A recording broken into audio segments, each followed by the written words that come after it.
자, 우리 이제 말씀을 듣기 전에 다 함께 하나님의 말씀을 읽도록 합시다. 성경 봉독 다 함께 큰 목소리로 읽어보도록 하겠습니다. 이 은혜 수양관이 무너질 정도로 한번 큰 소리로 해보세요. 기대하고 있겠습니다. 짠! 우와!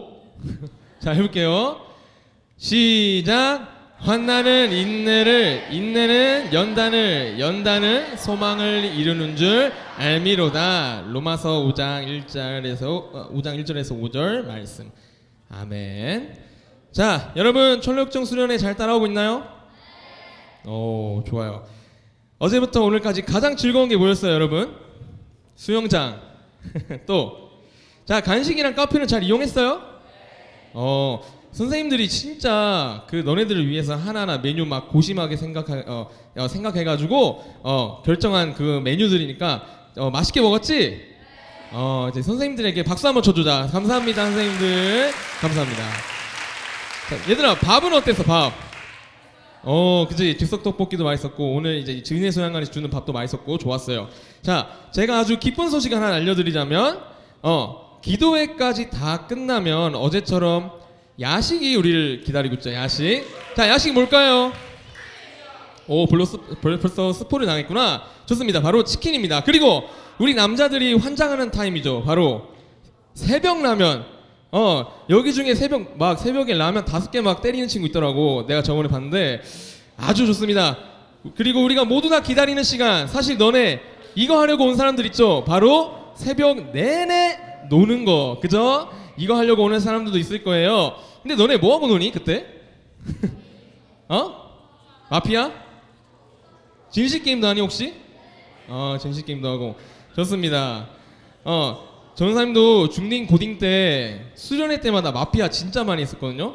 그래서 사실 중딩 고딩 때 수련회 하면 마피아밖에 생각이 안 나가지고 질문께 너무 죄송합니다. 진짜 선생님들한테도 죄송하고 너무 그랬습니다.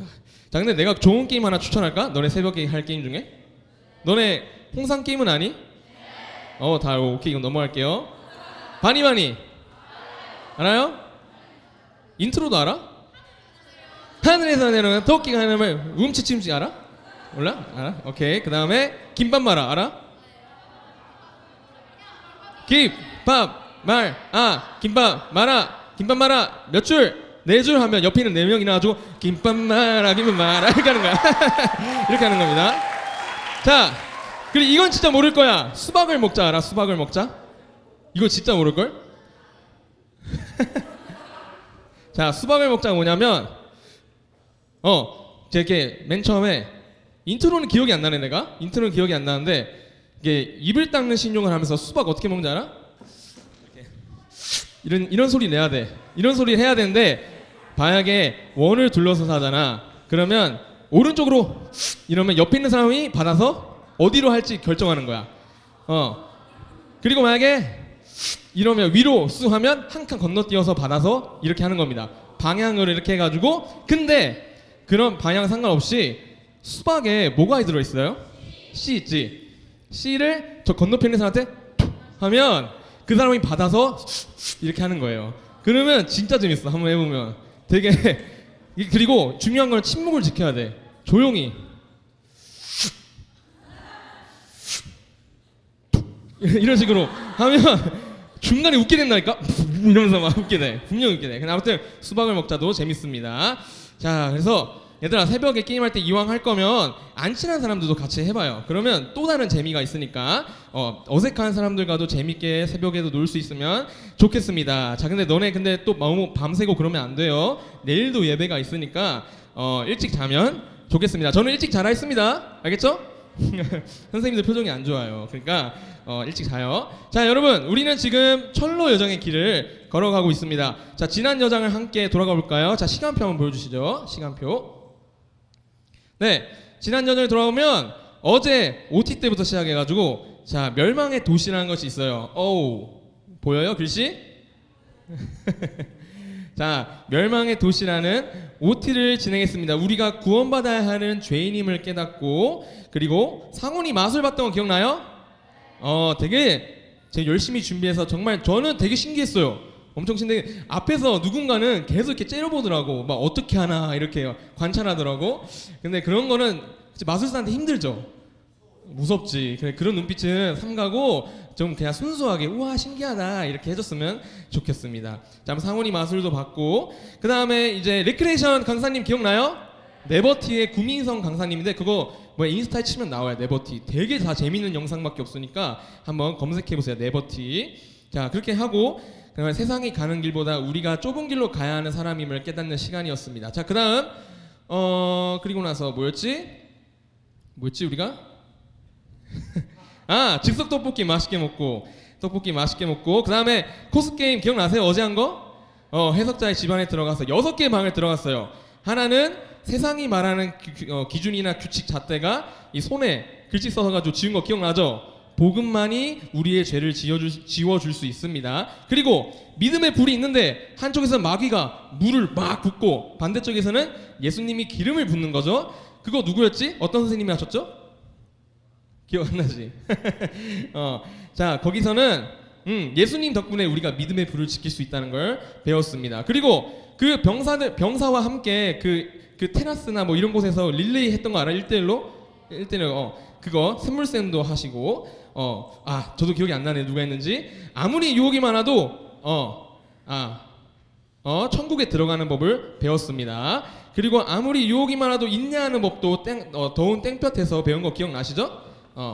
그리고 절망하는 남자를 보면서 회개가 정말 중요하다는 것도 배웠어요. 그리고 어제 집회도 좋았죠?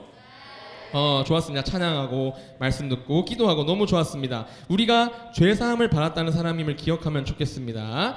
그리고 우리가 자고 둘째 날이 어제 저모는 재밌었어요. 근데 재미없었던 사람 있어요 혹시? 재밌다고 해.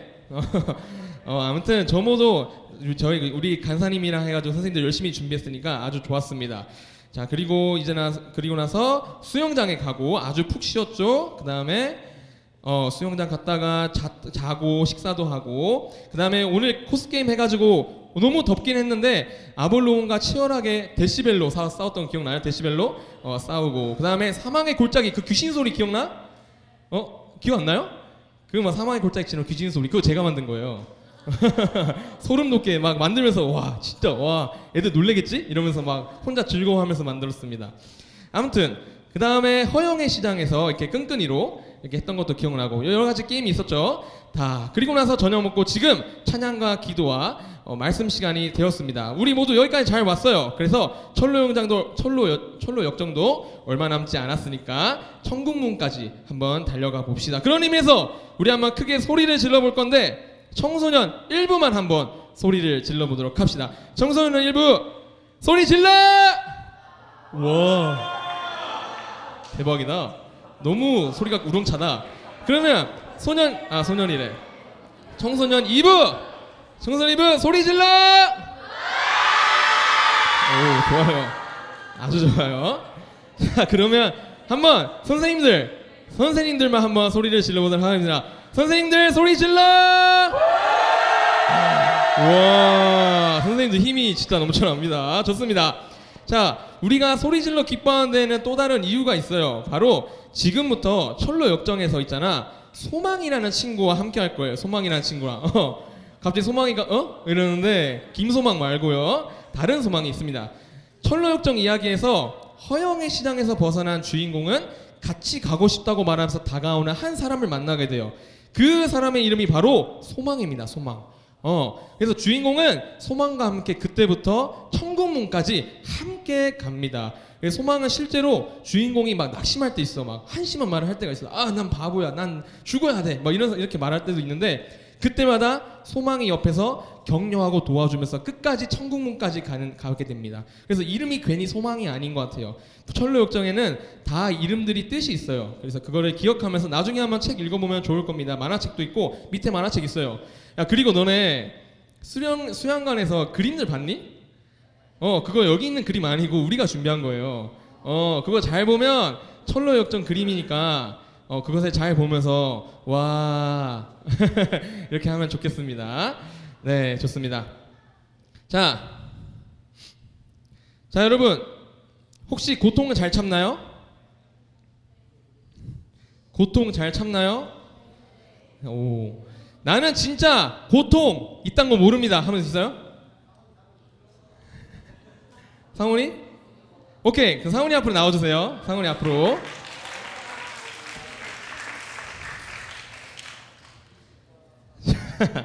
그러면 이 친구에게 고통을 주고 싶다. 있어요? 고통을 주고 싶다. 너 하고 싶어? 오케이. 건율이 앞으로 나오세요. 자, 어떤 원수를 지었길래 건율이가 저렇게 손을 들었을까? 좋습니다. 자, 일로 오세요. 이제 건율아, 여길 왜 봐? 건율아, 넌 이제 상훈이에게 고통을 줄 거야. 고통을 줄 건데, 이제 상훈이가 고통을 잘 참으면 전사님이 선물을 줄 겁니다. 그 선물은 바로, 넌 이거 아니? 메론킥? 이거 알아요? 한때 잠깐 유행했어요. 그래서 편의점에 막 이것도 안 팔리고 막 그랬대 잠깐. 근데 너무 잠깐이어서 너네 모를 거야. 그래서 바나나킥은 당연히 알지. 국민 과자예요. 바나나킥이 더 맛있어가지고 이게 갑자기 인기가 사라졌어요. 아무튼 이거 선물로 드리겠습니다. 한번 친구들이랑 같이 먹으면 좋겠습니다. 자, 어떤 고통을 참냐면 여러 가지 고통이 있는데 그 전에 고통을 참을 때는 이 하모니카를 입에 물고 진행하도록 하겠습니다. 자, 한번 꺼내줄래요? 하모니카. 이것을 입에 물고 고통을 참아보도록 하겠습니다. 그래서 상훈이가 아프면, 잠깐 좀 이따가 상훈이가 아프면 아마 감미로운 소리를 내겠지? 자, 한번 시도해 보겠습니다. 자, 상훈이 물고. 자, 첫 번째 고통은 뭐냐면 구렛나루 당기고 봅시다. 구렛나루. 자, 아니야, 아직이야. 자, 건율이는 상훈이 뒤로 가주시고. 준비. 진짜 세게 해보세요. 시작.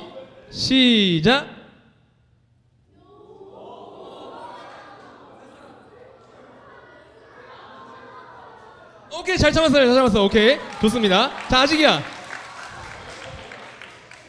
이번에는 머리카락 뽑았어? 자, 그러면 이번에는 간지럼을 한번 참아볼까요? 간지럼을 한번 참아보겠습니다. 자, 양팔을 들어 올리시고 옆구리에서 잘 안되면 겨드랑이로 가주세요. 일단 해보세요. 준비. 시작.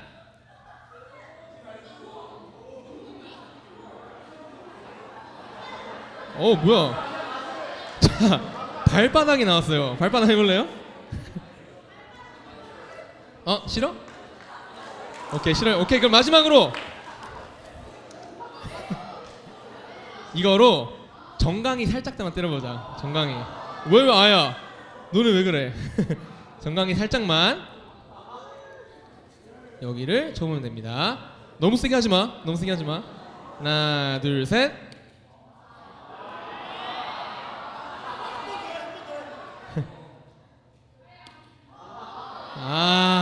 너무 잘 참다. 자, 이게 아닌데. 너무 잘 참네. 아니야, 억지로 할 필요 없어. 그렇다고. 지압 슬리퍼가 딱 좋은데. 너 지압 슬리퍼 잘 참니? 그래?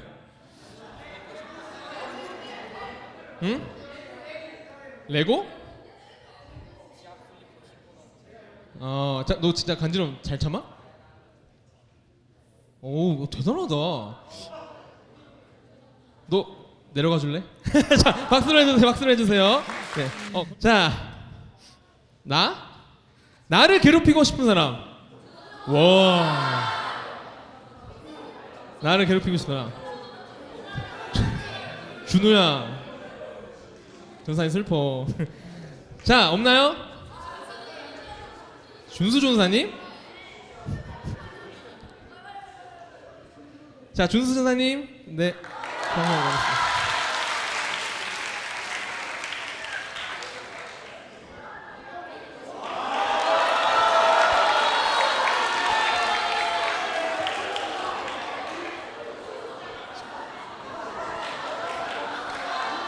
자, 옷은 왜 벗으셨죠?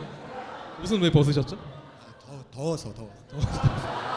오케이, 알겠습니다. 자, 그러면 이제 첫 1단계로 구렛나루 할게요.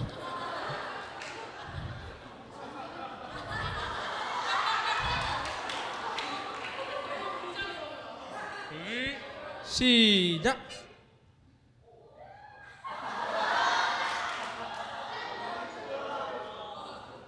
오, 괜찮아요. 네. 자, 이 두 번째로 간지럼 피워보겠습니다. 간지럼.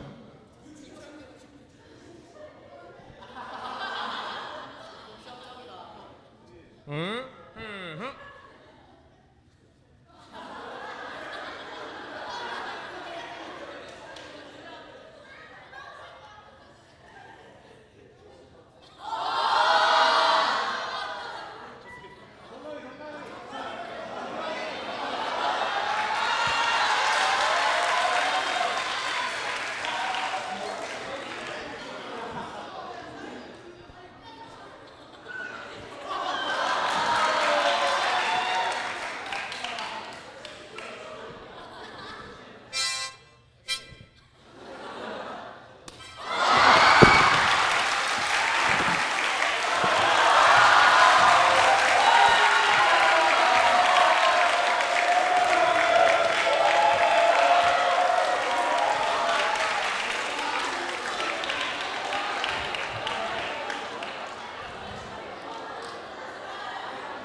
자, 얘들아.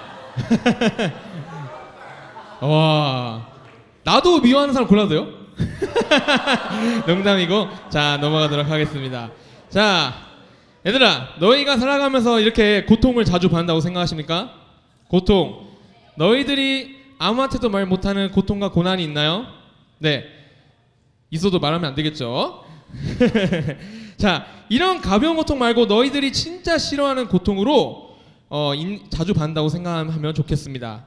근데 이런 고통 받으면 싫겠죠, 당연히. 자주 고통 받으면 아마 살기가 싫을 수도 있어요. 근데 얘들아, 전사님이 좀 절망적인 이야기를 하나 해줄게요. 너희들이 속해 있는 종교 뭐죠? 기독교. 기독교는 고통과 고난의 종교예요. 알아요? 자, 너희들이 예수님 믿고 말씀 잘 따르며 막 하나님이 축복 주실 것 같지? 맞긴 해요. 근데 절대 아니야.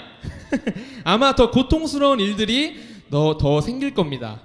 예수님께서도 대놓고 말씀하셨어요. 마태복음 10장 22절에 보면 또 너희가 내 이름으로 말미암아 모든 사람에게 미움을 받을 것이나, 예수님이 말씀하신 거예요. 대놓고 말씀하셔요. 요한복음 15장 20절 사람들이 나를 박해하였은즉 너희도 박해할 것이라. 사람들이 대놓고 박해한다고 예수님께서 예언을 하셨어요. 우리가 예수님을 믿으면, 잘 믿고 너희가 진짜 찐으로 예수님을 잘 믿으면, 주일에 들은 말씀 잘 지키려고 살려고 하면 반드시 너희에게 고통과 고난이 찾아올 겁니다. 예수님을 진짜 찐으로 잘 믿고 따른 사람들을 한번 소개해 줄게요. 자, 일제강점기 시절에 전사님이 자주 얘기했는데 손양원 목사님 아세요? 나 진짜 많이 얘기했는데 이분. 손양원 목사님. 그렇게 예수님 말씀 잘 따르며 살았는데 어느 날 이분의 두 아들이 갑자기 총에 맞아 죽었어요. 갑자기. 그 나중에 목사님도 총살당해요. 자, 페니 크로스비 아세요? 페니 크로스비 아세요? 누군지 모르겠죠? 예수로 나의 구주 삼고, 이 찬양 알아요? 그리고 나의 갈 길 다가도록 나나나나나나, 알지? 그 찬송 말고도 8,000곡 넘은 찬송가를 만드신 분이 바로 이 페니 크로스비예요. 진짜 대단하신 분이지? 자, 근데 이분 태어나자마자 6주 만에 시력을 잃고요. 어린 시절에 아버지가 사망하시고 가난하게 살고 나중에 결혼 생활을 했는데 결혼 생활도 불행했대요. 이런 사람이 8,000곡이나 하나님 찬송합니다 이렇게 8,000곡을 작사했대요. 정말 그런 사람도 있습니다. 자, 너네 북한에 교회 있는 거 알아요? 맞아요. 우리는 지금 이렇게 떳떳하게 예배를 잘 드리고 있죠. 양지에서. 근데 지하동굴 같은 데에서 숨어서 목숨 걸고 예배를 드리는 사람이 바로 북한 기독교인들이에요. 우리랑 달라요. 똑같이 한국말을 쓰는 사람들인데 똑같이 예배를 드리는데, 똑같은 하나님께 예배를 드리는데 우리는 이렇게 나와서 예배를 드리고 북한 사람들은 숨어서 벌벌 떨면서 예배를 드린다고 해요. 굳이. 그렇게 고통이 있습니다. 고난이 그들에게 있습니다. 예수님 정말 뜨겁게 매일 믿지만 매일 목숨 걸며 예배를 드렸던 사람들이었습니다. 지금까지. 왜 예수님 믿는데 우리가 고난을 받아야 할까요? 이거 서러워서 무서워서 예수님 믿겠나요? 아마 이런 생각이 들 겁니다. 하지만 팩트는 기독교는 고통의 종교입니다. 고난의 종교예요. 도대체 왜 하나님은 우리를 그렇게 두실까요? 오늘 살펴볼 성경 이야기는 바로 욥이라는 사람의 이야기예요. 욥. 이 사람의 인생 진짜 우리의 고난은 잽도 안 됩니다. 그냥 고난 중에 고난, 고통 중 베스트야. 아주 진짜 힘들게 산 사람의 이야기입니다. 욥. 자, 욥은 진짜 완전 선한 사람이었어요. 고난 받을 만한 사람이 아니었습니다. 정말 선했대요. 어느 정도였냐면 어느 날 하늘에서 천사들과 하나님이 모여서 이렇게 회의를 하던 중이었대요. 천국에서 하나님이 천사들에게 이렇게 말했대요. 그런 사람은 이 세상에 없어.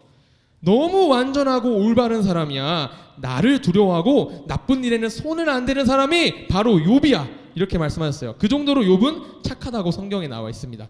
근데 하나님이 그렇게 칭찬하시고 나서 갑자기 한 명이 외쳐요. 자, 그 다음 사진 보여줄래요? 갑자기 한 명이 외칩니다. 이 있습니다. 에이, 그가 왜 하나님을 두려워하겠어요? 하나님이 그가 부자가 되게 하시고 복 많이 주셔서 그렇잖아요. 한 번만 주님께서 그가 가진 모든 것을 건드려 보세요. 그러면 욥도 100% 하나님 얼굴에 대고 저주할걸요? 얘 누굴까요? 바로 사탄이에요. 사탄입니다. 마귀 사탄입니다. 자, 욥이 선하다고 믿으신 하나님은 사탄에게 말씀하셔요. 오케이, 그러면 욥의 모든 것을 너에게 맡기마. 그 대신 욥의 몸에 손대기만 해봐. 사탄은 신나서 욥에게 다가갔습니다. 자, 사탄이 욥을 건드리게 됐는데 욥 어떻게 됐을까요? 죽어요? 너무 극단적이야. 자, 아는 사람도 있는 것 같아. 욥이 어떻게 됐냐면 부의 상징인 짐승들은 모조리 죽고 따르던 수많은 종들도 갑자기 다 죽었어요. 그리고 심지어 이게 끝이 아니에요. 욥의 아들, 딸들 다 자연재해로 죽게 됩니다. 이 세 가지가 갑자기 찾아와요. 욥한테. 생각해봐요. 욥이 이런 일을 당해야 하는 사람인가요, 여러분? 하나님도 인정하셨잖아. 엄청 선한 사람이라고. 욥도 갑자기 당한 이런 일들에 미친 듯이 괴로워서 겉옷을 막 찢으면서 소리 지르고 머리를 그래서 다 깎아버렸대.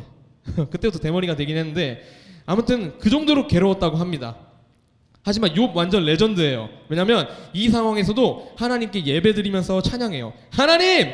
전부 다 하나님께서 주셨던 것들이니까 하나님께서 거두어 가신 겁니다. 하나님 찬양합니다. 이랬대요.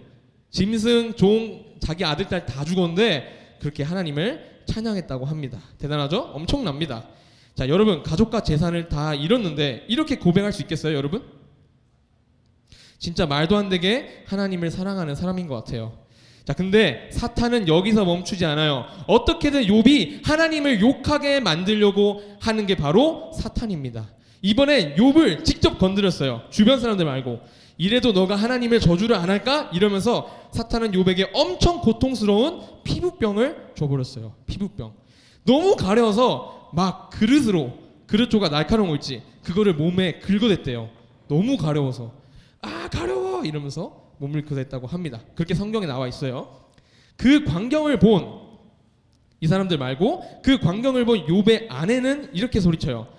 그냥 그렇게 살 바엔 차라리 하나님 욕하고 죽어버려요. 와이프가 이렇게 욥한테 말할 정도로 지금 상황이 매우 심각한 상황이었어요.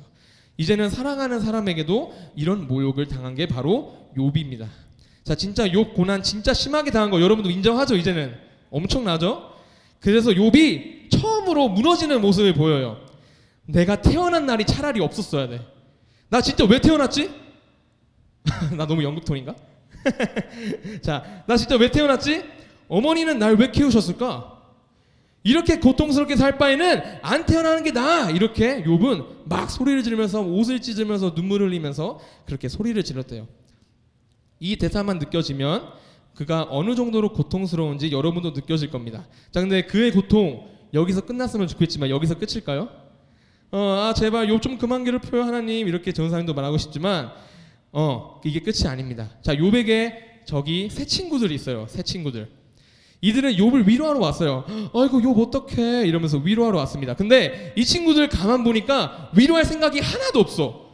보면요, 이 친구들과 욥은 저렇게 계속 말다툼을 하게 돼요. 안 그래도 힘들어 죽겠는데 계속 신경을 거슬리게 말다툼을 해요. 왜냐하면 이 세 친구들 모두 똑같이 생각하는 것이 있어요. 바로 욥, 분명히 너가 잘못해서 하나님께 벌 받은 거야, 이렇게 말해요. 친구한테 이런 얘기를 들은 욥은 친구들에게 이런 얘기를 들었는데 이렇게 또 말했어요.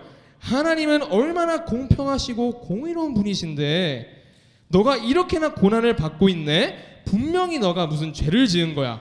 도대체 어떤 죄 지었어? 빨리 생각해봐 욥아. 너 무슨 죄 지었잖아. 이렇게 갑자기 추궁하기 시작해요.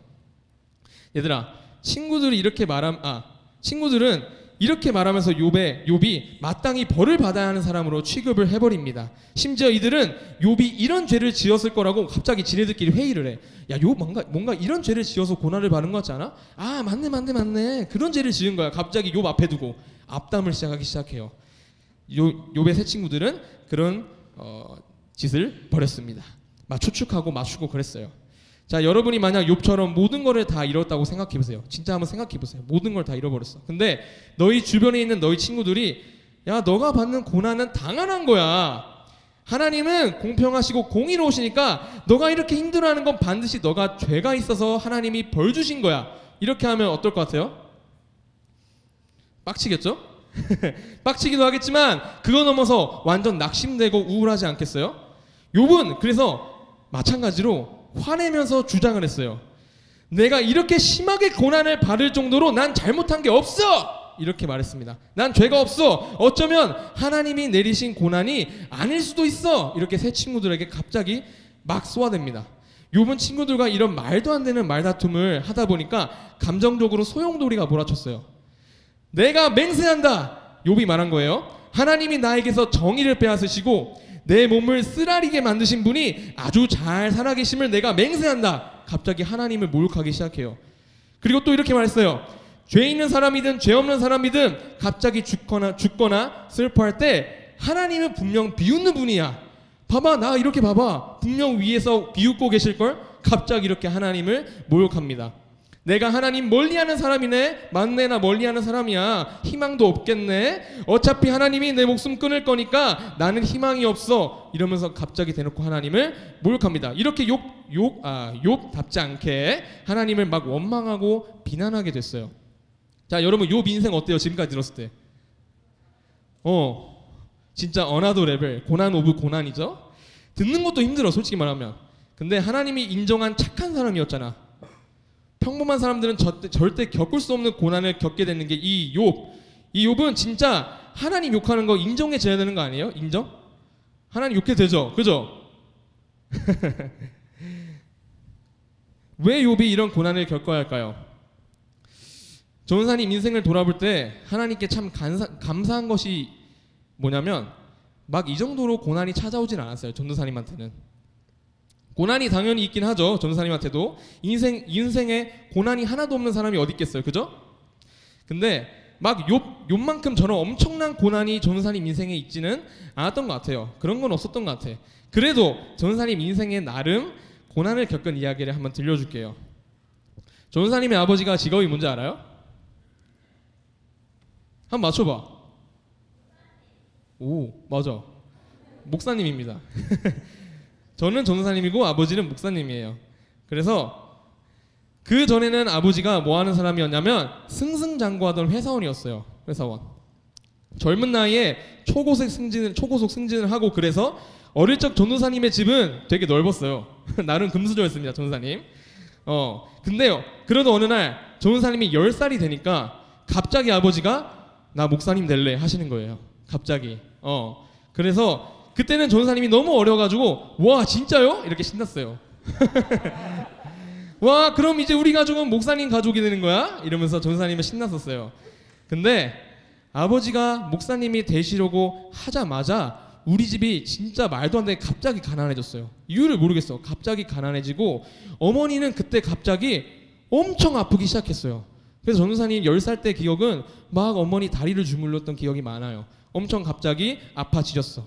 그리고 사실 그 즈음에 전도사님에게 정신질환이 하나 찾아왔어요. 되게 딥해지는데 이거 진짜 아무 얘기도 안 가르쳤는데 여러분 사랑하니까 내가 알려주는 거예요.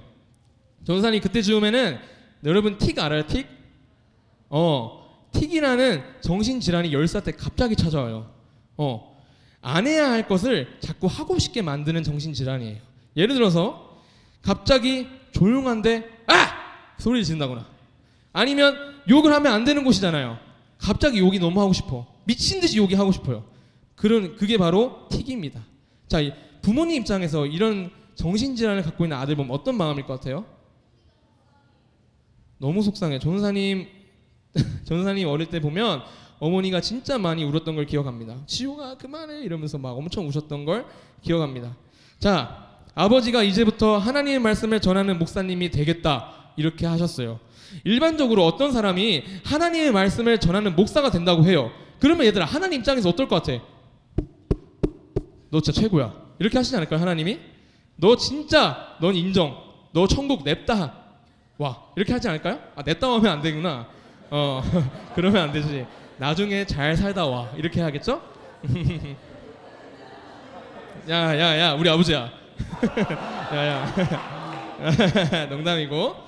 자, 하나님은 그 사람 보고 당연히 기뻐하지 않을까요? 생각해보면 왜 우리 가족은 목사님 가정이 되자마자 가난해지고 어머니는 육체적으로 건강이 나빠지고 나는 정신적으로 아파지고, 왜 칭찬받을 만한 가족이, 칭찬받을 만한 사람들에게 왜 갑자기 이런 고난이 찾아왔을까요?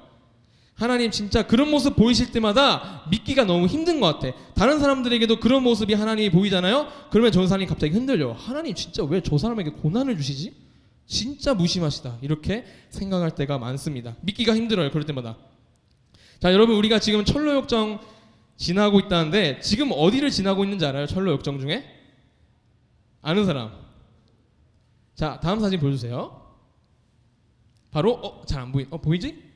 바로 절망의 성을 지나고 있습니다. 절망의 성을 지나고 있는데 여기서 주인공 크리스천이 고난을 진짜 무지하게 받아요. 진짜 못 살겠다고 소리치는 데가 바로 여기 절망의 성입니다. 이 절망의 성에는 저기 오른쪽에 거인이죠, 거인. 절망의 진격의 거인 말고 절망의 거인이 저렇게 만나게 돼요. 길을 완전 헤매다가 편해 보이는 길이 있어가지고 저길 편해 보이는데 그 소망이랑, 김소망 말고 소망이랑 같이 소망이랑 같이 크리스천이랑 편한 길 랄랄랄라 가다가 갑자기 절망의 거인을 만난 겁니다. 저렇게. 그래서 처음에는 막 좋게 말했어요. 그냥 저희 순례하는 길이니까 그냥 보내주세요 막 이랬는데 거인이 무슨 소리야 이러면서 냅다 끌고 갑니다. 자, 근데 끌고 가서 별일 없겠지 하고 싶었지만 어떻게 됐냐면 거기서 고난을 무지하게 받습니다. 어떤 고난을 받냐면 감옥에 갇혀요. 일단 감옥에 갇혀가지고, 감옥에 그냥 갇히면 괜찮은데 거인이 매일 아침마다 그냥 와가지고 이유 없이 막 패요. 막 저 큰 거인이 크리스찬이라는 소망이를 막 패요. 막 패.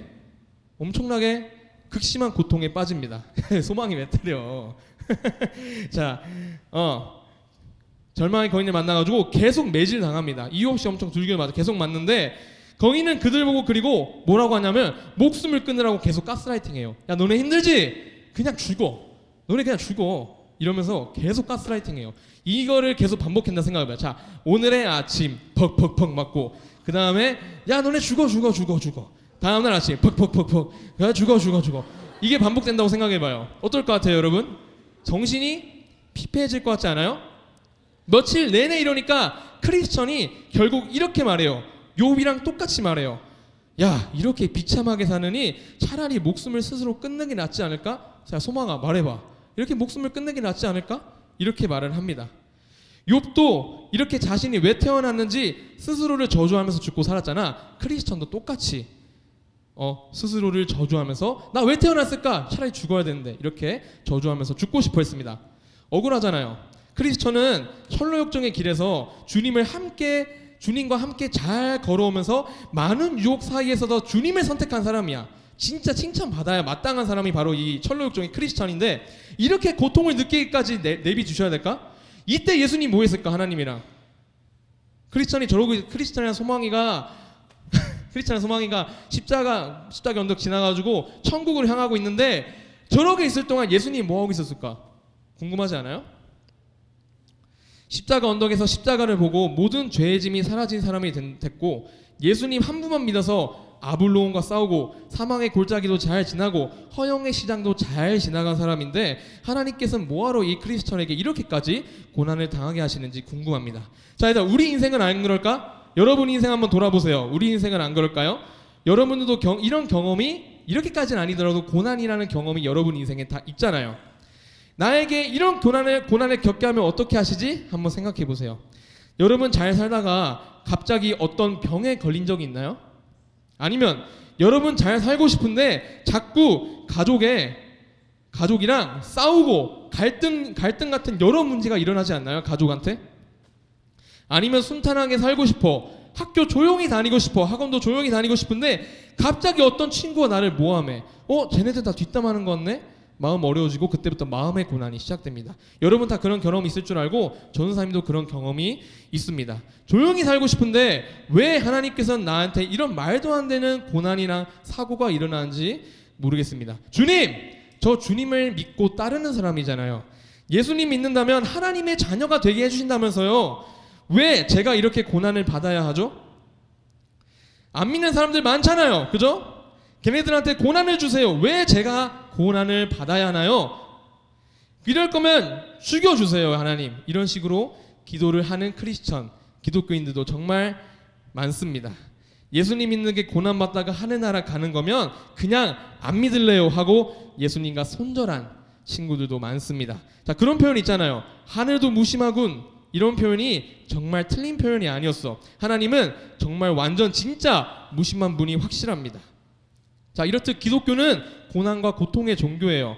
이건 빼박입니다. 변하지 않는 팩트예요, 여러분. 전사님이 설교를 막 해도 변하지 않는 사실이 뭐냐면 여러분은 분명히 예수님을 잘 믿는다면 고통을 받고 고난을 받게 될 거예요. 그러면 돌아오고 싶어요, 혹시? 오케이. 그럼 전사님 저 예수님 안 믿을게요. 오케이. 이렇게 하고 싶어요? 아니에요. 그러지 마세요. 아직 끝나지 않았습니다. 자, 우리가 근데 하나 놓친 게 있어요, 여러분. 바로 그 하나 놓친 거를 하나님이 말씀하세요. 그냥 우리가 아예 모르는 배경이 사실 우리 고난 뒤에 숨겨져 있어요. 바로 하나님 이렇게 말씀하십니다. 야, 이 사랑하는 답답이들아, 너희들이 모르는 게 있단다. 이렇게 하나님이 여러분에게 말씀하십니다. 자, 고난을 무지하게 받은 욥이 소리쳐요. 하나님! 직접 나오세요. 욥이 이렇게 소리칩니다. 이 고난들 왜 일어나는지 저한테 설명하세요. 그런데 욥이 당황할 정도로 갑자기 하나님이 오케이 하면서 나타나십니다. 하나님이 폭풍우를 갑자기 몰아치면서 욥에게 직접 말씀하세요. 욥아, 너가 모르는 세상이 있단다. 욥이 모르는 세상이 있다고 하셔요. 하나님이 바로 하늘에서 일어난 모든 이야기, 그리고 욥에 대해서 나눴던 사탄과의 대화, 그리고 사탄이 고난을 주면서 사탄이 다스리는 세상과 하나님이 직접 지혜롭게 다스리시는 세상, 이런 것들은 욥뿐만 아니라 여러분들도 우리들도 잘 모르고 삽니다. 하늘의 이야기, 사탄과 하나님의 이야기, 여러분 잘 알아요? 그런 것들은 지금 이 순간도 하늘에서 여러분 주변에서도 일어납니다. 자, 하나님은 욥에게 나타났어요. 근데 사탄과의 대화는 전혀 빠뜨리고 욥에게 얘기를 합니다. 그래서 욥에게 어떤 말을 하냐면 하나님이 다스리시는 세상에 대해서 말씀하세요. 자, 다음 사진 보여주세요. 욥아, 지구가 보이지? 욥아, 내가 땅을 만들 때 너 어디 있었니? 너가 그렇게 지혜롭다면 나한테 말해줄래? 너 바다에게 여기까지 오고 더는 가지 말아라. 거센 파도야, 여기서 멈춰라. 이렇게 말한 적 있니? 너 살면서 아침에게 명령한 적 있니? 새벽에게 언제까지 몇 시간까지 있으라고 말한 적 있니? 비가 내리고 번개치고 그거 다 누가 지휘하는 걸까? 욥아, 사람 아무도 없는 땅에 비를 내려가지고 황폐한 땅에서 풀이 돋아나게 하는 거 아무도 모르지만 그거 누가 할지 아니? 얼음 어떻게 생긴 걸까? 물론 냉장고에 생기기도 하죠. 근데 갑자기 얼음 어떻게 생긴 걸까? 설이는 갑자기 왜 생기는 걸까? 너 별자리 하나하나 만들 줄 아니? 시간에 맞게 북두칠성과 다른 별들도 나타나게 할 줄 알아, 욥아? 아니면 사자가 먹이를 찾는 것을 너 너가 도와줄래? 그 새끼들이 배고파할 때 너가 먹이를 줄 수 있겠니? 까마귀 새끼가 먹을 것이 없어서 방황할 때 그거 누가 그 까마귀에게 먹이를 줄까? 산 염소가 새끼를 낳는 거 봤어? 암사슴이 새끼를 낳는 거 봤어? 말이 힘차게 달리는 것을 너가 만들었니? 독수리가 높이 날아서 보금자리를 만들려고 높이 나는 거 다 그거 누가 명령한지 아니? 이렇게 하나님은 갑자기 쇼미더머니 마냥 갑자기 이렇게 몰아치웁니다. 이런 말들을. 욥은 어떻겠어요? 멍 때렸을 것 같아. 내가 봤을 때 가만히 이렇게 멍 때리면서 하나님의 말씀을 듣고 있었을 거예요. 이렇게 하나님은, 여러분이 사는 이 세상은 하나님이 완전 치밀하게 세밀하게 계산하셔서 우주에 있는 모든 것을 하나하나 다스린다는 것을 알려주셨어요. 우주는 이렇게 하나하나 따져보면 정말 복잡하게 돌아가고 있는데, 당장 우리만 봐도 알 수 있잖아. 얘들아, 사람을 봐봐. 사람 봐봐요. 사람. 우리 옆 사람을 볼까요? 옆 사람 볼까요? 참 친구 보면 너 참 복잡하다라고 생각이 들지 않아요? 사람은 진짜 복합적인 동물이에요. 자, 이제 나를 보세요.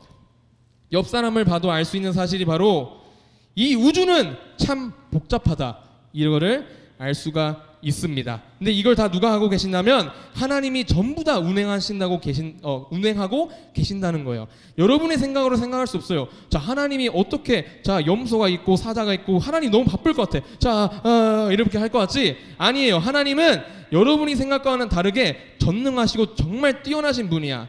너네들이 믿고 있는 하나님은 너네들이 생각할 수도 없는 저 위에 계시는 분이야. 그래서 이 세상이 갑자기 들어가고, 갑자기 여기 날파리가 날아다니고, 갑자기 누군가 하품을 하고, 갑자기 저 주변에 고라니가 울고, 그런 거 다 하나님이 운행하고 계신다는 겁니다. 하나님은 이렇게 위대하십니다. 아멘? 네. 맞습니다. 자, 근데 얘들아, 이 대답이 근데 욥에게 왜 고난당했는지 설명해 주는 것 같아요? 전혀 아닌 것 같아. 욥의 고난과 도대체 무슨 상관인지 모르겠어요. 전혀 설명을 못 하신 것 같아, 하나님이 보면. 근데 하나님이 다스리시는 우주에 대해서 욥이 직접 듣게 됐잖아요.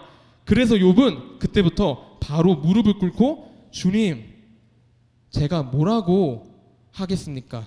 그저 제 손으로 입을 막는 것밖에 못 하겠습니다. 저는 보잘것없는 작은 사람이었네요. 이렇게 고백합니다. 이제 알았습니다. 주님, 무엇이든 주님은 할 수 있다는 걸 저는 알았습니다. 주님에게서 나온 계획은 막힘없이 이루어진다는 것은 저는 알았습니다. 제가 지금껏 귀로만 주님 말씀을 들었는데 이제는 제 눈으로 하나님이 일하시는 것을 바라봅니다. 욥이 엄청 아프고 고난을 당할 때 하나님의 말씀을 듣고 나서 그렇게 고백을 했다는 거예요. 욥은 사람이 절대 알 수 없을 정도로 우주와 이 세상이 치밀하게 계산되고 하나하나 복잡하게 진행된다는 것을 알게 되었어요. 나쁜 짓을 하면 고난을 받는다, 이런 단순한 원리로 세상은 돌아가지 않습니다. 여러분, 엄청 복잡 미묘하게 돌아가는 게 바로 이 세상이에요. 그렇게 하나님이 다스리세요. 복잡하게. 아직 자신의 고난이 왜 일어난 건지는 잘 모르겠어. 욥도 내 고난이 왜 일어난 거지? 이거에 대한 해결점은 아직도 욥은 발견하지 못했어요. 하지만 자신보다 훨씬 크신 하나님이 이 세상을 다스리신다는 그 사실로 인해서 저절로 겸손해진 거예요. 욥은 복잡 미묘하게 흘러가면서 모든 세상을 다스리시는 하나님의 지혜를 믿게 된 거예요. 아, 하나님, 이렇게 믿게 된 겁니다. 자, 하나님은 욥이 이렇게 말하고 나서 어떻게 했는지 알아요? 바로 욥의 친구들에게 가셔서 엄청 혼을 내셨어요. 욥의 친구들, 아까 욥의 친구들 기억나죠? 너 벌 받을 만해, 너 무슨 죄 지었어 했던 나쁜 친구들 있잖아요. 그 친구들에게 가셔서 아주 혼을 내셨어요. 내 이놈들, 너희는 내 종 욥과 달리 나에 대해서 옳게 말하지 않았어. 친구들이 하나님에 대해 잘 아는 것처럼 떠들었잖아. 하나님은 공의롭고 선하신 분이야. 욥아, 너 죄 있어. 이렇게 정죄를 했어, 친구들은. 근데 하나님은 그게 아니라고 말했어요. 그들이 말한 하나님의 모습은 사실 그게 아니래요. 그래서 하나님이 이렇게 말씀하십니다. 욥에게 가서 사과하고 욥 앞에서 하나님께 예배하라, 그렇게 하나님이 명령하셨습니다. 그 자리에서 욥이 친구들을 용서하게 해달라고 기도하면 그 친구들을 용서하시겠다고 하나님이 말씀하셨어요. 그래서 하나님은 또다시 한번 말씀하셨어요. 너희는 사랑하는 내 종 욥과 다르게 나에 대해서 옳게 말하지 않았어. 욥은 나에 대해서 옳게 말한 사람이야. 이렇게 말했습니다. 이건 동시에 욥이 하나님에 대해서 옳게 말했다고 칭찬을 한 겁니다. 근데 얘들아, 욥 막 하나님 엄청 비난한 거 기억나요? 기억나죠? 그래서 그 자리에서 막 나 죽었으면 좋겠다 이렇게 한 게 바로 욥이에요. 욥. 하나님에 대해서 옳게 말했다고 하나님이 욥이 말한 걸 까먹으셨나 순간? 그건 아니지? 그게 아니라 하나님은 어떻게든 하나님께 기도로 부르짖은 욥을 들으시고 기억하시고 칭찬하신 거예요. 하나님 미워요. 하나님 이상한 게 없어요. 하나님 분명히 내가 이런 거 보고 비웃고 계실 거예요. 이렇게 말씀하셔도 하나님은 그걸 다 듣고 계셨어요. 다 듣고 계셔도 나중에 다 찾아와서 욥 친구들한테 너넨 잘했어. 욥 너 나한테 뭐라 했니? 이렇게 하진 않았어요. 그게 아니라 욥에게 가서 너가 나에 대해서 옳게 말한 사람이다 이렇게 말씀하신 거예요. 고난을 당할 때 그냥 하나님 진짜 최악이다 생각만 하는 게 아니라 차라리 하나님께 매달리면서 나한테 왜 그러세요? 정말 이유가 뭔가요? 이렇게 기도로 몸부리시면서 하나님과 직접 대화하려고 하는 모습을 하나님께서는 정말 옳은 방법이라고 욥을 칭찬하신 겁니다. 자, 욥의 그 다음 이야기는 잠깐 얘기하면 그 이후에 하나님께서 복을 주셔서 다시 가족이 생겼어요. 와, 대단하지? 재산도 생기고 죽을 때까지 행복했다고 합니다. 자, 찬양팀 이제 한번 나와주시겠어요? 자, 여러분 집중. 하나님이 욥에게 말씀하신 것처럼 우리가 꼭 알아야 하는 사실이 있어요. 여러분, 바로 우리가 모르는 세계가 있어요. 여러분, 우리가 모르는 세계. 자, 찬양팀 그만 보시고 저를 바라봐 주세요. 자, 우리가 모르는 세계가 있어요. 눈에 보이지 않는 영의 세계가 반드시 존재합니다. 여러분, 이걸 꼭 알았으면 좋겠습니다. 여러분, 귀신 있다고 믿어요? 귀신, 나 귀신 본 적 있어요? 있어요 혹시? 오, 없네 여기. 한 명 들었어요. 괜찮아요. 귀신 볼 수 있어요. 왜냐하면 의견이 분분할 수 있어요. 야, 귀신 있어 없어 있어 없어 분분할 수 있는데 확실하게 정리해 줄게요. 귀신은 있습니다. 귀신은 있다고 성경에 나와 있어요. 성경에 보면 귀신은 사탄을 따르는 것들이라고 잘 나와 있습니다. 반대로 천사들도 있어요. 선한 영, 천사, 악한 영, 귀신들, 그 모두들이 있는 영의 세계가 우리 눈에는 보이지 않아요. 근데 그 세계가 반드시 있다는 걸 여러분이 인지하면 좋겠어요. 그래서 우리가 살고 있는 세상은 크게 두 가지로 나눠요. 첫째로는 욥에게 보여줬던 하나님이 아주 세밀하게 치밀하게 계산하셔서 만든 세상이에요. 그 세상 속에 우리가 살고 있습니다. 둘째로는, 얘들아 중요해요. 둘째로는 사탄이 지배하는 세상 속에 우리가 살고 있어요. 하나님이 지배하시고 하나님이 다스리시고 사탄이 지배하는 세상에 우리가 살고 있대. 어떻게 그게 가능하지? 아무튼 우리는 그 두 세상에 살고 있다고 말을 합니다. 그래서 우리에게 갑자기 찾아오는 고난 있죠. 이 고난은 두 가지로 설명할 수가 있어요. 사탄이 우리의 영혼을 죽이기 위해서 우리를 괴롭히는 고난일 수도 있고요. 아니면 치밀하게 계산하셔서 다스리시는 세상 속에서 하나님이 우리에게 주시는 고난일 수도 있어요. 하나님이 주신 고난일 수도 있고 사탄이 주는 고난일 수도 있습니다. 고난을 주신 이유는 욥처럼 알 수가 없어요. 욥은 끝까지 하나님이 자기한테 고난을 왜 주셨는지는 몰라요. 절망적이죠? 우리도 고난을 당했는데 하나님이 도대체 그때 나에게 고난을 왜 주셨지? 예를 들어서 팔을 잃었다고 생각해봐요. 갑자기. 근데 원망스럽고 이런데 다행히 극복 잘해서 하나님 잘 믿었어. 근데 어느 날 갑자기 생각해요. 근데 하나님이 도대체 내 팔 왜 가져가셨지? 이렇게 생각되고 이해가 안 되는 고난들도 많습니다. 하나님이 우리에게 주신 고난일 수도 있다는 거예요. 고난을 주신 이유는 욥처럼 알 수 있어요. 근데 절대 우리를 죽이려고 하는 게 아니고 우리를 성장시키고 더 좋은 것을 주시려고 고난을 주시는 거예요. 하나님의 엄청난 지혜로 다 계산하셔서 우리에게 고난을 주시는 겁니다. 우리가 받는 고난은 이런 두 가지 이유 때문에 일어날 수 있는 거예요. 얘들아, 특히 사탄이 괴롭히고 우리를 건드는 고난은 정신 차리고 진짜 조심해야 돼요. 아까 욥을 괴롭히는 사탄 기억해요? 욥 사탄이 괴롭힌 거 기억하세요, 여러분? 우리도 모르게 괴롭히는 녀석이 바로 사탄이야. 요한복음 8장 44절을 전사님 읽어볼게요. 너희는 너희 아빠 마귀에게서 났으니 너희 아비의 욕심대로 너희도 행하고자 하느니라. 그는 처음부터 살인한 자요 진리가 그 속에 없으므로 진리에 서지 못하고 거짓을 말할 때마다 제 것으로 말하나니 이는 그가 거짓말쟁이요 거짓의 아비가 되었습니다. 예수님께서 사탄에 대해서 소개한 거예요. 이 세상에는 얘들아 사탄은 반드시 존재하고 죄가 가득한 이 세상을 지배하는 존재입니다. 여러분 옆에도 언젠가 여러분 옆에 항상 있는 게 바로 사탄이에요. 그래서 이 세상에 사는 모든 사람들은 다 사탄의 자식이라고 나와 있습니다. 왜냐하면 이 세상은 죄가 가득하기 때문에 그 죄를 가장 좋아하고 다스리는 사람은 바로 사탄이야. 그 사탄이 지배하는 세상 속에서 우리가 살고 있습니다. 죄가 가득한 이 세상을 지배하는 존재가 바로 사탄이에요. 사탄은 우리의 영을 죽이려고 합니다. 그러기 위해서는 어떻게 하는지 알아요? 거짓말을 항상 한대. 사탄은 거짓말로 우리를 꼬드겨요. 에덴 동산 이야기 아세요? 뱀이 하와를 꼬드겼죠. 거짓말로 사람의 영혼을 죽이는 게 바로 사탄의 목적이에요. 그가 왜 존재하냐? 우리를 속여서 예수님으로부터 떠나게 하는 게 바로 사탄의 목적입니다. 이 세상 뉴스를 보세요. 정말 악한 것들 많아요. 저 인간 맞아? 인간 말종이야. 이렇게 보이는 사람들 많아요. 막 수갑 차면서 사이코패스들, 정말 말도 안 되는 상식을 갖고 있는 사람들, 그런 사람들이 정말 악한 것이 미디어 속에서 쏟아져 나옵니다. 근데 어찌 보면 사탄이 이 세상을 지배한 당연한 결과예요. 그거는. 근데 어제 설교 십자가 언덕에서 우리가 뭘 알게 됐어요?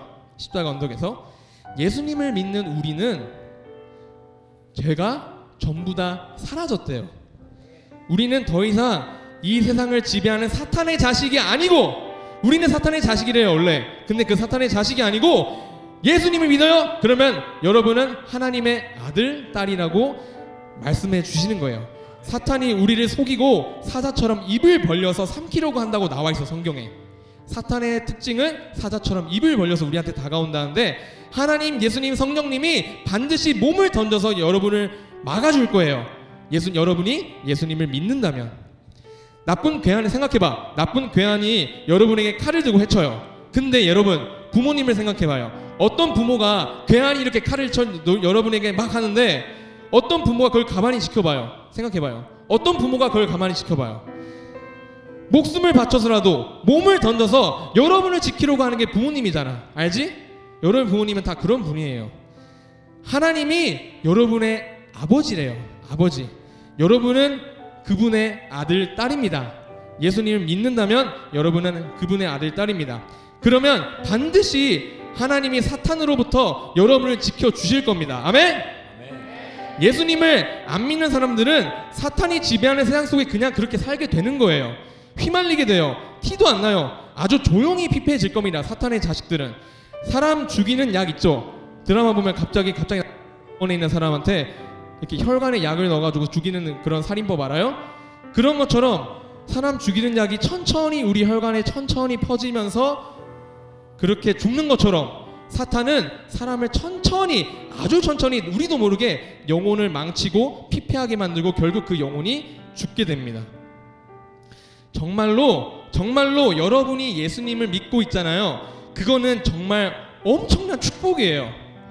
여러분 안에 죄가 하나도 없다니까? 예수님만 믿는다면? 근데 사탄도 진짜 대단해. 엄청 끈질겨요.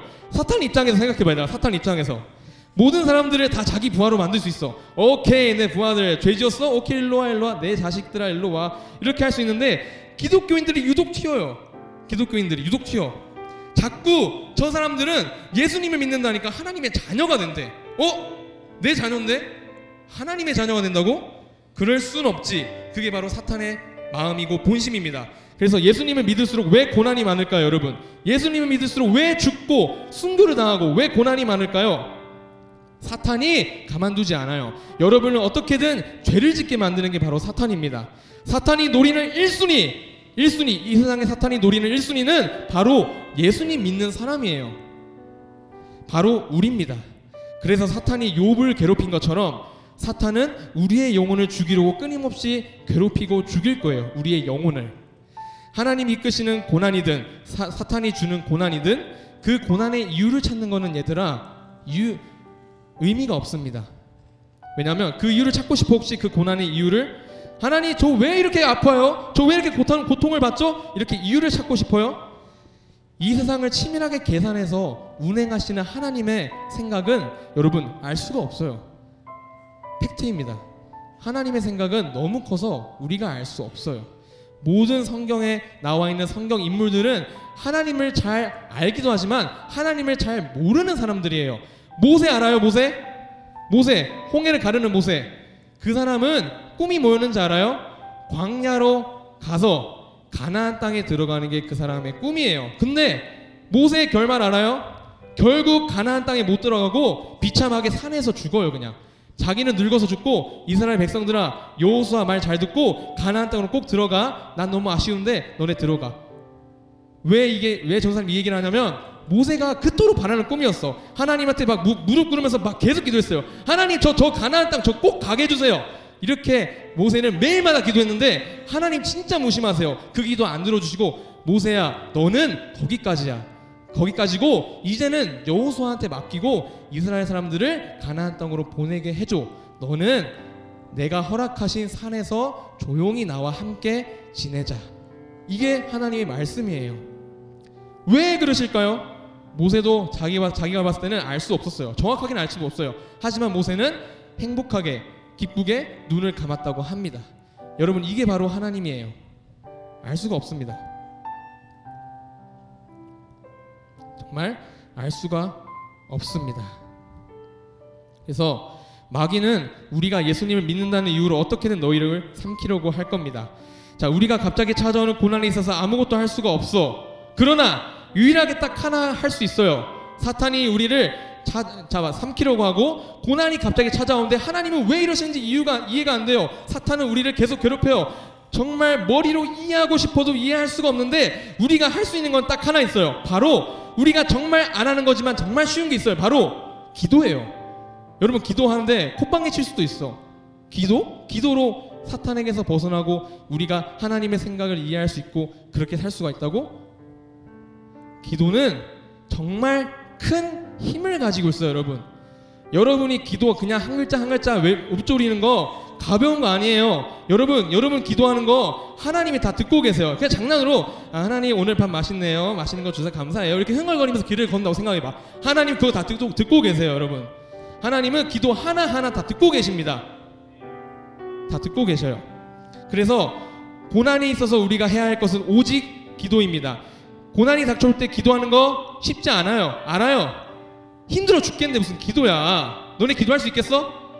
욥처럼 기도를 한 게 대단한 거야. 기도가 안 나오는 게 진짜 찐 고난이고 고통입니다. 근데 쉽지가 않지만 우리가 정말 고통스러우면 모두가 믿고 세상이 믿고 나 자신도 싫어지는데 그래도 기도를 해보면 좋겠어요. 얘들아 기도를 해보면 좋겠어요. 욥이 고통이 죽고 싶을 정도로 심할 때 어떻게 기도했는지 기억나요? 욥이 죽고 싶을 때 어떻게 기도했는지 기억나요? 내가 태어난 날이 차라리 없어졌어야 했어. 나 왜 태어났어? 어머니 나 왜 키웠지? 나는 태어나면 안 돼. 이게 기도래요. 욥의. 그리고 욥은 두 번째로 어떤 기도했는지 알아요? 너무 힘들어서 이런 기도를 했어요. 내가 맹세한다. 얘들아 내가 맹세한다. 하나님이 나에게서 정의를 빼앗으시고 내 몸을 쓰라리게 만드신 분이 바로 하나님이야. 아주 살아계시는구나. 되게 비꼬면서 기도를 한 게 바로 욥이에요. 그리고 또 뭐라 했는지 알아요? 죄 있는 사람이든 죄 없는 사람이든 갑자기 죽거나 슬퍼할 때 하나님은 비웃으셔요. 그렇게 욥이 기도를 했습니다. 희망도 없다고 막 하나님을 비난하면서 한 게 바로 욥입니다. 이 세상을 세밀하게 하나하나 다스리시는 분이 누구라고 있어요? 바로 하나님이에요. 하나님. 세밀하게 하나하나 다스리시는 위대하신 하나님에게 어떤 기도를 해도 될까? 어떤이 아니라 이런 기도를 해도 될까 얘들아? 욥처럼 막 비난하면서 이런 기도 해도 될 것 같아요? 여러분 하나님을 한번 욕해보세요. 하나님 막 비난해보세요. 여러분 입이 떨어져요? 전도사님도 사실 하나님을 욕하라는 기도 안 하면 입이 안 떨어져요. 하나님을 믿고 있는 사람이라면 뭔가 벌 받을 것 같지 않아요? 하나님한테? 그래서 자기의 속마음을 숨기고 아무한테도 기도 제목을 나누지 않고 자신이 슬퍼하는 고통, 고난을 자신 마음속 깊이 묻어두는 사람들이 이 현대사회에 정말 많습니다. 그게 스트레스가 되는 거고 그게 자살로 이어지는 거예요. 하지만 여러분이 이런 기도를 안 하면 좋기는 해. 사실 하나님이 슬퍼하시잖아. 근데 힘들 때 기도를 안 하는 것보다는 욥처럼 이런 기도를 하는 게 100번 1000번 나아요. 그래서 이런 기도를 하나님께서 받아주시고 다 듣고 계신다고 하십니다. 욥이 이런 기도들을 했을 때 하나님이 뭐라고 하셨는지 알아요? 어떻게 하셨어요? 욥의 기도를 안 받으셨나요? 욥의 기도를 하나님이 안 받으셨나요? 칭찬하셨어요. 칭찬. 욥이 하나님에 대해서 옳게 말했다고 칭찬했어요. 욥이 비난의 기도를 했어도 힘들 때 기도한 욥을 옳다고 칭찬했습니다. 여러분 바울 알죠? 바울 잘 알죠? 정말 하나님을 위해서 목숨 바쳐서 바다를 여행하면서 사람들한테 돌 맞아가면서 전도한 사람이 바로 바울이에요. 칭찬받아 마땅하죠? 근데 그 사람이 억울하게 갑자기 감옥에 갇혔어요. 진짜 억울해. 욕 나와요 진짜. 나 하나님 이렇게 열심히 전했는데 왜 감옥에 갇혀야 되지? 저렇게 썩어 빠진 사람들 많은데 내가 왜 감옥에 갇혀야 되지? 이렇게 생각할 수 있는데 바울은 그 감옥에서 뭐를 했는지 알아요? 기도를 했어요. 기도. 진짜 딱 하나 기도를 했습니다. 여러분 철로 역정에서 아까 절망의 성 봤죠? 거인이 막 계속 때리고 너 죽어 이렇게 가스라이팅을 할 때도 고통을 줄 때도 시간이 지나서 그들은 뭐 했는지 알아요? 소망이랑 크리스천은 똑같이 기도를 했대요. 단순해요. 기도만 했대요. 기도만. 우리는 이해가 안 될 때 하나님 우리를 왜 버렸나요? 이렇게 낙심 들 때 인내로 기도를 해야 됩니다. 꾹 참으면서 기도를 해야 해요. 기도 별거 아니라고 생각드나요? 이 세상을 다스리시는 계획이 있으신 하나님이 다 듣고 계셔요. 하나도 빠뜨리지 않고 다 듣고 계십니다. 까먹었다. 이렇게 하시는 분이 아닙니다. 어떻게 잊을까요? 여러분의 기도를. 절대 여러분의 기도를 잊지 않으시고 다 듣고 계시는 분이 바로 하나님입니다. 전사님, 세상이 미운데 하나님께 기도할 힘이 날까요? 세상이 이렇게 미운데 다 싫어요. 전사님도 싫고요. 다 미워요. 이렇게 말하는 친구들도 있을 거예요. 힘이 안 날까요? 기도하는 힘이. 절망의 성에서 얘들아, 아까 그 크리스천 있지? 차라리 난 죽어야 돼! 이렇게 크리스천이 막 얘기를 할 때 옆에서 누가 정신 차리라고 말해줬는지 알아요? 바로 소망이에요. 소망. 괜히 이름이 소망이 아닙니다. 바울이 억울하게 감옥에 갇혔을 때 세상 소망이 다 사라진 것 같은데 그런 기분이 들면서 슬퍼해야 되는 게 정상인데 그 바울 마음속에, 가슴속에 뭐가 있는지 알아요? 소망이 가득했어요. 여러분, 우리의 소망은 뭘까요? 우리의 소망, 바로 우리에겐 예수님이 있다는 거예요. 예수님.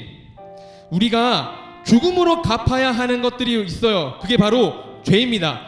여러분, 죄의 무게는 진짜 무거워요. 구약에 보면요, 죄를 지으면 죽어야 돼 라고 써 있습니다. 그래서 동물들을 죽여가면서, 인간이 죽일 수는 없으니까 동물을 죽여가면서 하늘로 들인 게 바로 죄의 무게예요. 죽어야 합니다. 근데 누군가 갑자기 떡 나타나셔서 내가 너희들 대신 다 죽을게 하고 십자가에 매달리신 분이 바로 예수님이에요. 예수님 덕분에 여러분 가슴속에 있는 죄들 전부 다 사라진 거란 말이에요. 예수님은 그런 분이랍니다. 그래서 예수님이 우리의 소망입니다. 마음에 와닿지가 않죠. 왜냐하면 너희 안에 죄는 이미 사라졌어요. 예수님을 믿는 그 순간부터 여러분은 하나님의 자녀가 되었기 때문에. 하지만 그것은 전부 다 예수님이 하신 겁니다. 이런 예수님이 우리와 세상 끝날까지 함께 하신다고 약속을 하셨고, 동시에 나를 따르면 세상 끝나는 날에 하늘 낙원에서 영원한 기쁨을 누리게 할 거야, 이런 소망을 우리에게 주시고 약속을 하셨어요. 여러분 믿으셔야 돼요. 여러분 죽고 나서 예수님이 여러분을 데려가신대요. 하늘나라로. 그래서 예수님을 굳게 믿고 소망을 가지라고 예수님이 간절하게 여러분에게 부탁을 했습니다. 그러니까 힘들 때 소망이 없다고 생각하지 마세요. 이 세상에 희망이 없어, 소망이 없어, 이렇게 생각하지 마세요. 어떻게든 예수님이 우리를 멱살 잡으시고 잡고 붙들고 이렇게 이끌려고 하시는 분이 바로 예수님이에요. 우리가 믿는 예수님에게 세상에 유일한 소망이 있습니다. 사탄이 지배하는 이 세상 속에서 예수님이 어떻게든 우리를 책임지고 이끌려고 하십니다. 여러분, 우리는 하나님의 자녀예요. 하나님이 우리만큼은 특별하게 인도하실 거예요. 특별하게. 하나님 모든 사람들 다 인도하세요. 세상을 다 치밀하게 세밀하게 인도하시지만, 암사슴, 사자, 물고기 다 인도하시지만 특별하게 인도하시는 분이 바로 예수님을 믿는 사람, 하나님의 자녀 여러분입니다. 그러니 예수님이 우리와 함께하고 해결해 주시고 좋아질 거라는 소망을 제발 가지세요. 여러분, 힘들 때마다 예수님과 함께라면 나는 분명 좋아질 거야, 이런 헛된 희망이 아니라 예수님이 주신 소망임을 우리는 믿어야 합니다. 그래서 한참 나중에 하나님 나라에서 기쁨을 누리게 해주실 거라는 소망을 갖길 소망합니다.